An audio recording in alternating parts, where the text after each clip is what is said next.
This is a Sports Catastrophe production. Hey there, hi there, hello there. It's Jeff Cutter, and welcome you to another Sports Catastrophe birthday boy. And the birthday boy for today, September 27th, is an NBA coach and icon, as well as a player who played a long time. He won 9 NBA titles, 5 as a player with the Bulls and Spurs, and 4 with the Warriors as their head coach. Kerr has the highest career three-point percentage of any player with at least 250 three-pointers made.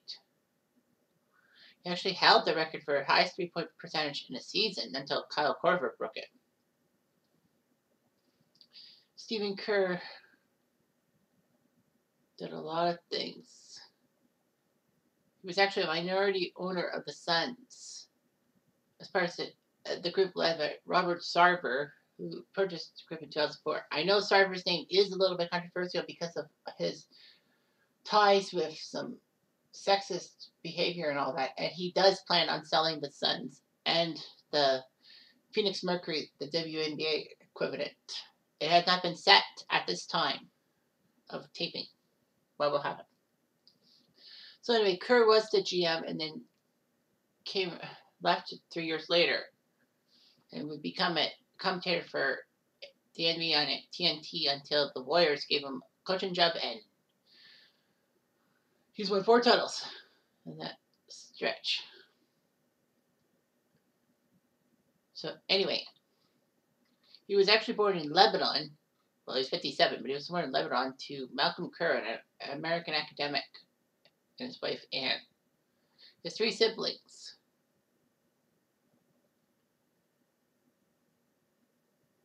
So anyway,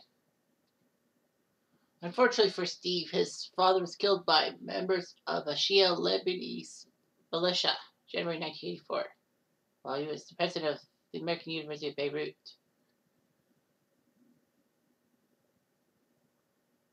So anyway, the Kerr family did sue the Iranian government. Iran never paid them the settlement. So anyway, unfortunately, his father was dead. All that. But he played for the University of Arizona for 4 years. He helped the Americans win the World Championship in Spain, which was the last time the American men's squad was strictly of amateur players. Unfortunately, him blowing out his knee meant that he had to miss Arizona's whole 1987 season. And that would be huge. Arizona would only win 18 games that year. But surgeons decided they actually did pretty well and got to the tournament, the NCAA tournament, losing to UTEP in the first round. Anyway, unfortunately, though, Kerr was taunted by Arizona State fans because the Arizona State and Arizona fans were rivals in 1988 with chants at PLO, and where's your father? Unfortunately for Arizona State, it failed as Kerr put up a 20-point effort in the first half. Thankfully, though, Arizona State's athletic director sent a letter of apology to Kerr. Kerr helped Arizona then get to the Final Four in 1988, which was amazing. Well done. He would have a Bachelor of General Studies degree in 1988. So the NBA draft happened, the 1988 draft, and Steve Kerr was a pretty good player.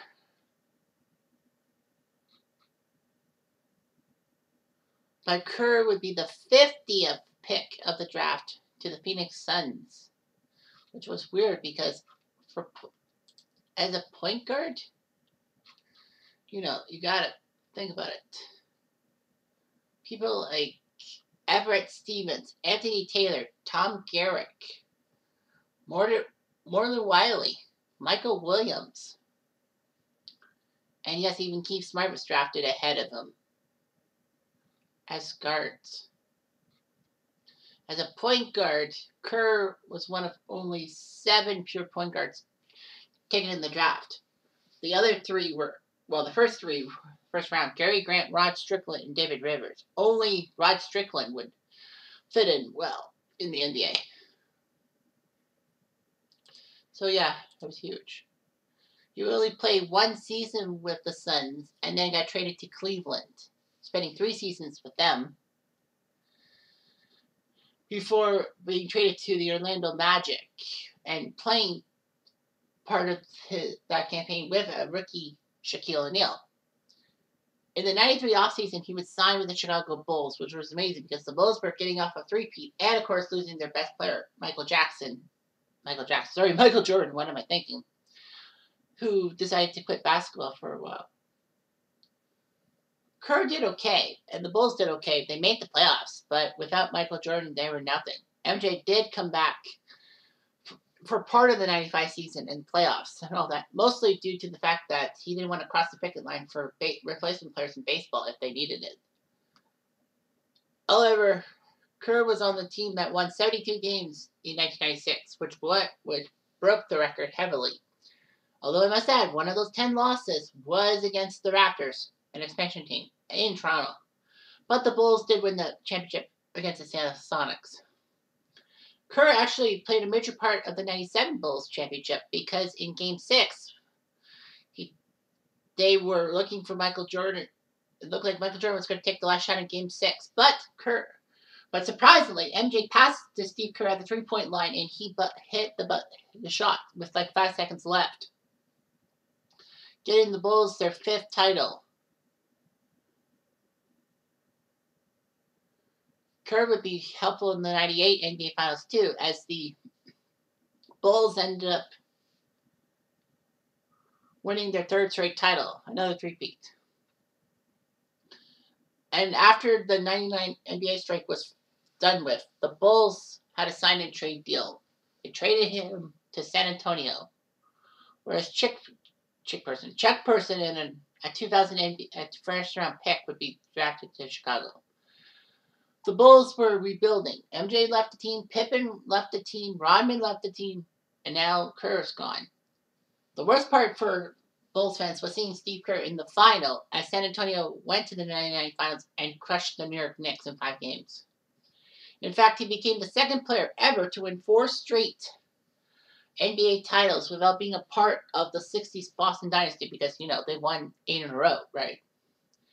The other was Frank Soule, who helped Rochester win the 51 title, and then was part of the Minneapolis Lakers when they won in 52, 53, 54. And yes, the Minneapolis Lakers were the former home of the Los Angeles Lakers for the move in 1960. Kerr and Soule were the only 2 players in NBA history to win 2 championships for their 2 different teams in consecutive seasons. But that was tied when Patrick McCaw and Danny Green did it. McCaw and Green both were part of the 2019 Raptors team that won the title, but McCaw was part of the 2018 Warriors team that won the championship, and Danny Green won in 2020 with the Lakers. Kerr was then traded to Portland in 2001 alongside Derek Anderson to bring Steve Smith, not the hockey defenseman, but the three-point shooter, to the Spurs. He played in Portland for that season, and then he was traded back to San Antonio in August 2002 for a 2nd-round pick in 2003. No, and a 2nd-round pick. The Trailblazers would get back 3 players, but they weren't really that good.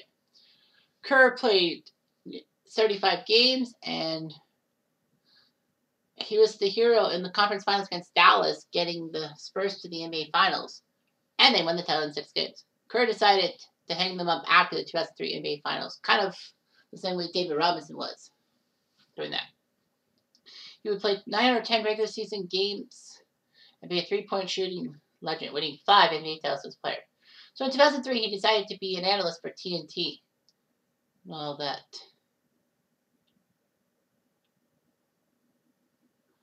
And Kerr did his job. Steve Kerr was actually in many NBA Live/2K games. He's the color commentator with Marv Albert for NBA Live's 06 to 10, and I have the NBA Live 10 for the PS3, but mostly because of the national teams. He was also an NBA color analyst for 2K12, 2K13, 2K14, and 2K15. which was weird and all that.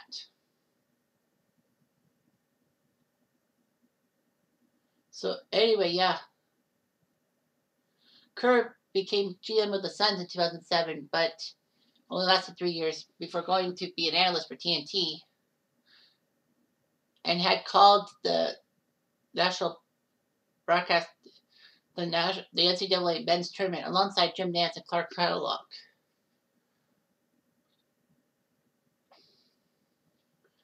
So it was amazing what he could do.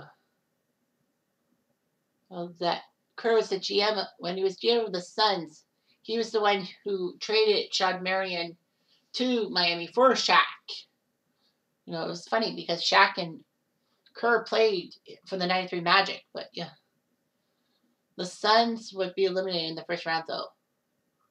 Kerr would continue to remake the Suns roster, sending Boris Diaw and Raja Bell to Charlotte for Jason Richardson and a second-round pick. Kerr would be the one who would trade Shaq to Cleveland for Ben Wallace.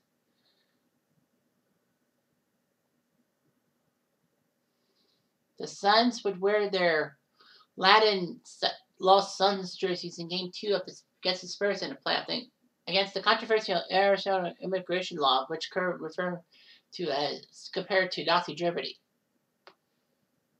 He stepped down as GM of the Suns June 2010, and then somehow he got promoted to be coach of the Golden State Warriors, and it was amazing what he did and all of that.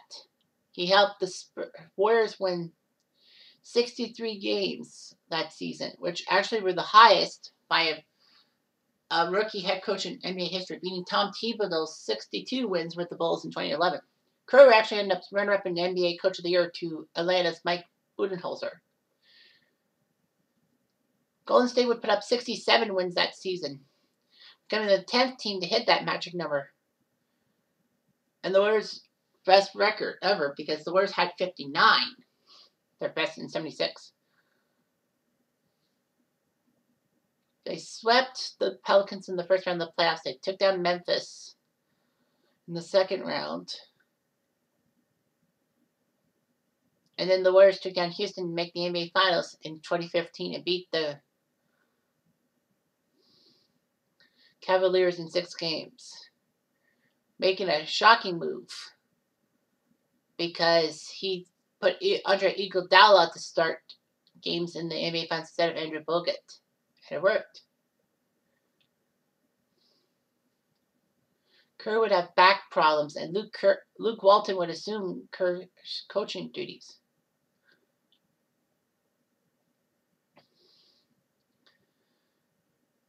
Anyway, Kerr came back January 22nd, 2016. He missed 43 games. And the funny thing was, the Warriors won 39 of those 43 games. So it's like Golden State was good without Steve Kerr as coach.